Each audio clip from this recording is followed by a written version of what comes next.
All right, this is very important. The two most powerful central banks on Earth just made big decisions. One is staying cautious, while the other fears inflation might be coming back. So what did they decide, and how will this affect you? Well, let's not waste any time. Let's get straight to it. First up, we have the US Federal Reserve. In its July meeting, the Fed kept interest rates steady at 4.25 to 4.5%. This was in line with market expectations. Basically, the Fed decided to hold off on any changes for now. Now, here's why. According to Powell, inflation has dropped to 2.3%. That's down from 2.6% in May, and the lowest reading since March 2021. It's been a long journey, but it seems like all the rate hikes have finally started to cool prices. But there's a catch. Even though inflation is low, the FED doesn't want to celebrate too early. Why? Because inflation could still pick up again, and that would be bad news. If inflation starts rising again, the FED might need to hike rates even further, which could slow the economy or even cause a recession. So instead, the Fed is choosing to wait and see what happens next. As Powell said, we will take a patient approach to deciding whether to adjust the stance of monetary policy. In other words, the FED wants to keep interest rates where they are for a while and carefully watch the economy to see what happens. They're basically striking a balance between getting rid of inflation and keeping the economy growing. And this is a tough balancing act, because if they move too quickly, they could break something. But if they wait too long, inflation could pick up again. So it's a bit of a gamble. Now, what does this mean for you? Well, first off, no rate cuts anytime soon. Some people were hoping for a rate cut by the end of this year, but the Fed just poured cold water on those hopes. According to their projections, the central bank doesn't see any rate cuts until the end of 2025. That's right, 2025. This means that mortgage rates and credit card rates will likely stay high for at least another year. And that's not good news for anyone with debt. On the bright side, the longer the Fed keeps rates high, the more money you'll make on your savings account. Right now, you can earn around 4.3% interest on your savings. So if you have $1,000 in a savings account, you're making around $43 a year. Not bad.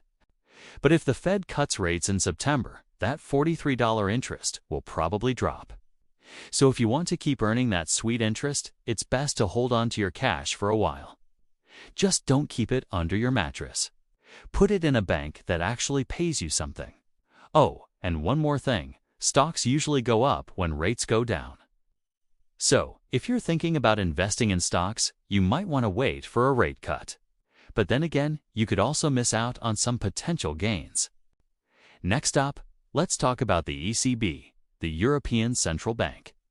Now, unlike the Fed, the ECB doesn't have a perfect inflation target of 2%. Instead, they aim for inflation that is below but close to 2% over the medium term.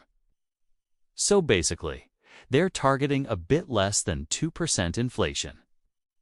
Anyway, in their latest meeting, the ECB also decided to hold interest rates steady at 2.00%, and there's a good reason for this. According to Lagarde, inflation in the Eurozone is at 2.0%. It's the same as in the United States. But like Powell, she also sees some worrying signs. She said, quote, "There are significant uncertainties about the growth, outlook, and risks to the inflation outlook remain tilted to the upside." End quote. Now, what does that mean? Well, basically, she's saying that inflation could start going up again.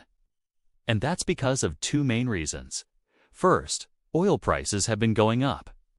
A barrel of Brent crude now costs $79. That's the highest price since January. Higher oil prices mean higher transport costs, which eventually leads to higher inflation. Second, the trade war between the US and China isn't helping either. It's making imports more expensive, which is pushing up prices.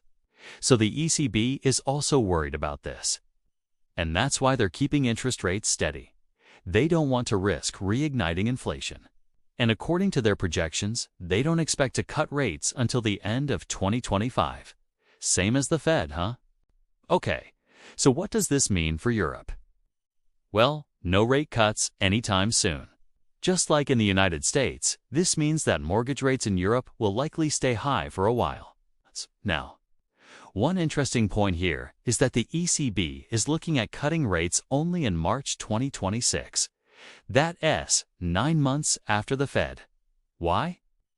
Well, maybe because Europe is lagging behind the US in terms of inflation. Maybe they need more time to bring it down. Or maybe because Europe's economy isn't doing as well as America's. In the first quarter of 2023, the Eurozone GDP grew by only 0.1%. Not great, especially when compared to the US growth of 2%. So the ECB might be taking a slower approach to rate cuts because of this. Either way, it seems like Europe will experience higher rates for longer. And that's not good news for anyone with debt, especially considering that wages in Europe aren't going up that much. Remember, higher interest rates make borrowing money more expensive, which makes it harder for people to pay their bills. It also discourages spending and investment, which slows the economy down. So it's not surprising that many Europeans feel pessimistic about the future. In a recent survey, only 23% of people felt optimistic about the next 12 months. And that's the lowest reading in almost a decade. Anyway, with inflation still high, central banks are in a tough spot. They want to stimulate the economy, but they can't risk reigniting inflation, so they're stuck in the middle. And that's why they're keeping rates steady for now. As Powell said, and I quote, "We will be prepared to raise or lower interest rates as appropriate if risks to the outlook for inflation materialize." End quote. And that's exactly what Christine Lagarde is saying. So what should you do? Well, first, no rate cuts anytime soon. You can forget about any rate cuts before the end of 2025. Both central banks are signaling that rates will stay high for longer. Second, inflation could go up again. Oil prices are rising, which means transport costs are rising too. The US-China trade war isn't helping either. It's making imports more expensive, which is pushing up prices. Third, Europe might be in trouble. Weaker economic growth and higher pessimism among consumers don't bode well for the region. So don't be surprised if the ECB takes an even more cautious approach to rate cuts. Okay, now for the big question. Is inflation really over? Well, we don't know for sure. On one hand, inflation has been dropping for over a year.